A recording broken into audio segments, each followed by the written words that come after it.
No, they are exactly the same than last one. Wes is out, Romeo is out, Benoit is out, and we have. They are okay. Obviously against West Ham, managed by Graham Potter coming back to Stamford Bridge. First of all, from your perspective, how much do you need a response after the Manchester City game? No, yeah, we need a response.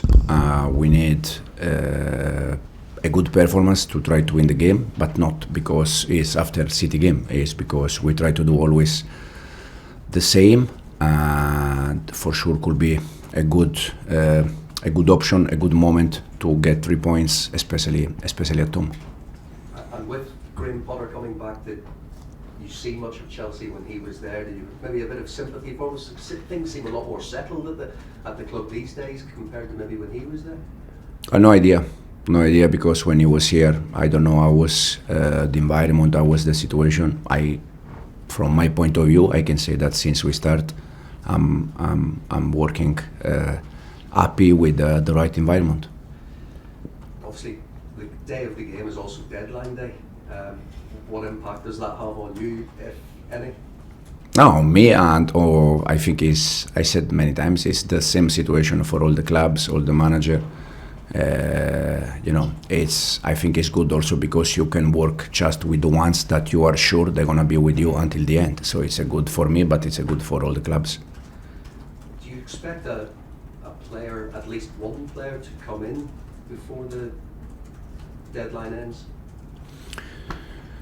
You can expect players arrive and you can expect player leaving. So it's like this in this moment. I don't have any idea about the ones that they can leave or the ones that they can arrive. Anything can happen. We see for me the main focus is just 48 hours the game, and is the main focus and the most important thing. What impact does the fact it's on deadline day have on your selection? Because if you think of Joao Felix, Axel Disasi, talk of maybe them leaving, maybe Christopher Nkunku as well. Is that a factor in your team selection for Monday? No, yeah, we have in this moment we have many noises around the players, but it's not just for us. It's probably if you ask Graham, that is exactly the same. I don't know if they have some noises about players, but overall I think it's exactly the same situation for all the clubs, all the manager. The good thing, as you said, is that Monday is the last day. Soraya.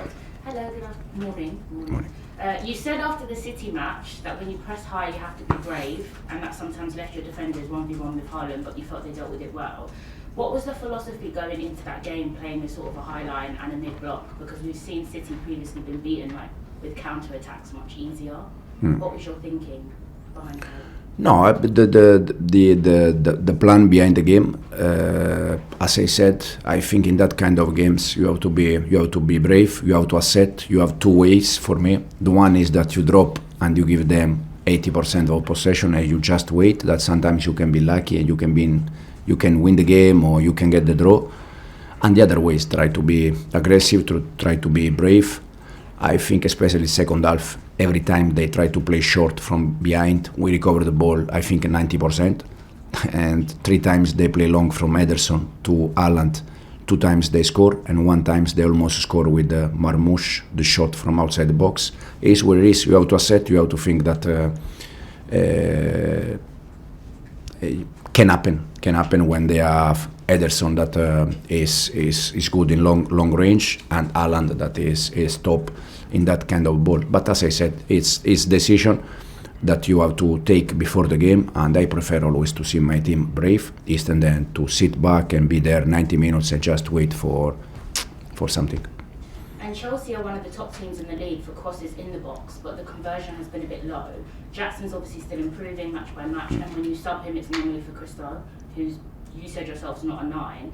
Do you think Guiu's ready to play and come in these moments? Because we've seen he can head the ball and he presses and has the same work rate off the ball like Jackson. Yeah, Marc is improving a lot, to be honest. He's doing fantastic. He's improving a lot. I think day after day it's more ready for that kind of game. But sometimes the decision I take is because I see something, and sometimes it's good, sometimes not. But for sure, Marc is I think day after day is more ready.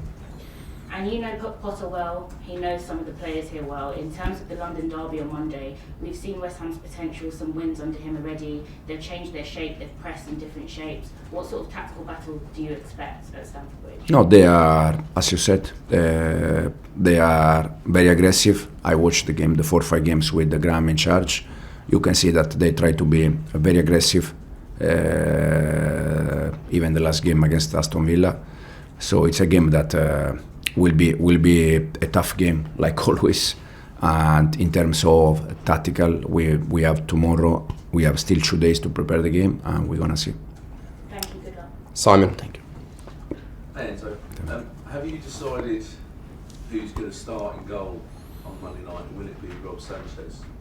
No, not yet. Not yet. The decision we have, as I said, probably 2-3 days. The good thing is that any decision I take, I feel good, because every time Filip played since we start, he has done well.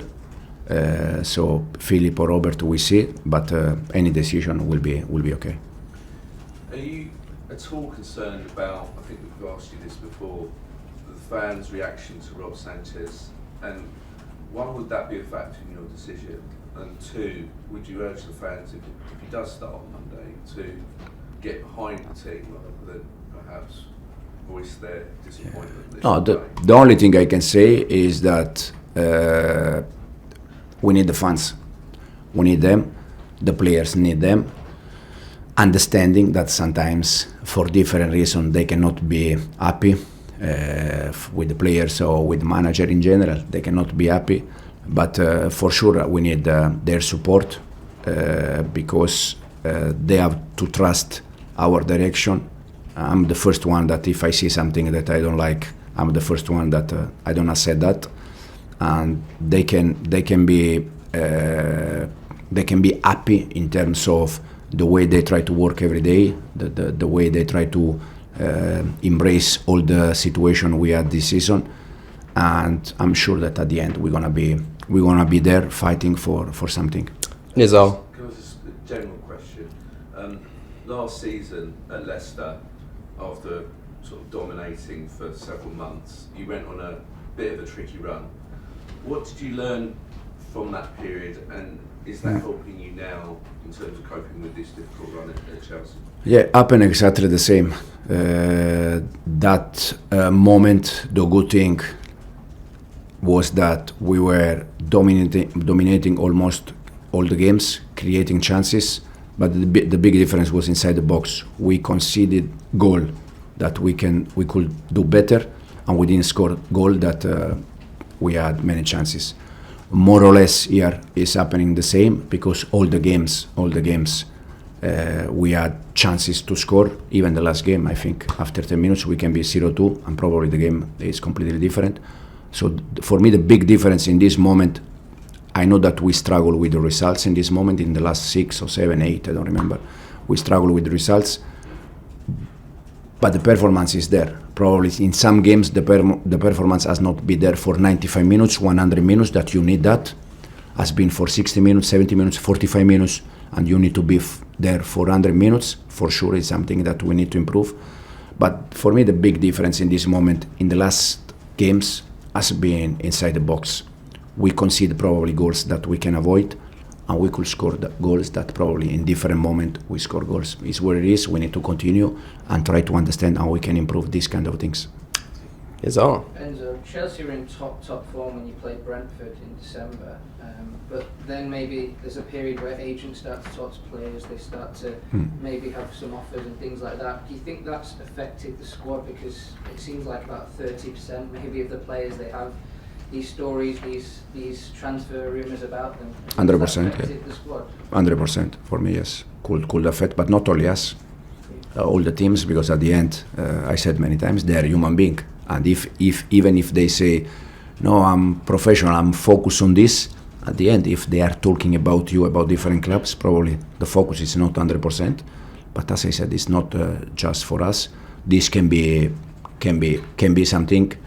The other one, I think, I said, probably losing Wes that for us, since we start, has been a key player, has been also some moment. But if you see City or Arsenal or the other team happen in all the teams, so the reason why it's different, the good thing is that we still play a good game, good performance, we still create chances, and as I said, probably in this moment, the big difference for me has been inside the box. And there's some games, or many games, where you start very well. I think if matches were only 30 minutes long, you'd be top of the Premier League. Oh, fantastic. But matches are longer than that. Is there an issue a bit with the subs and the players on the sides a little bit at the moment, because they're the ones being linked to transfers? You know, they're the ones. No, it's always, probably if you go back, we won some games where I changed players in the last 5 minutes, and because we won, no one realized that the change was in the last minutes. And then when you don't win and you don't make change, for sure, you are asking why you don't make change. It's just the game plan, it's just the game that requires some changes. But as he said, probably the good thing is that Monday everything finished. Rob. And is there a benefit sometimes to taking a player that's struggling out of the first team for a bit, like Robert Sanchez? And you've always been very forthright. He's your number one. You've always defended him publicly. But sometimes is it what a player needs when they're struggling, just to take the spotlight off them, just to sit out for a bit? Yeah, sometimes can happen. Yeah, it's not only a Robert case. I think it's happened already this season. I think with Ederson, no, that he was okay, but he was on the bench for some games, or I don't know. The other day I was reading about Donnarumma, that this season with PSG he was playing always, but for some games Luis Enrique left him out, and now he's playing every game. He's doing well. So sometimes, yes, for sure, you can be a solution, but that means that this is Robert case. And is there a fear that, you know, with Filip looks at, you know, there's clearly a bit of a problem in that position at the moment. The longer that he doesn't get the nod, the longer that he goes sitting on the bench, kind of watching this unfold, that could become a problem for his confidence, his development? I don't think so, because the first time I spoke with Filip in June or July, I don't remember, I have been clear that the number one choice was Robert.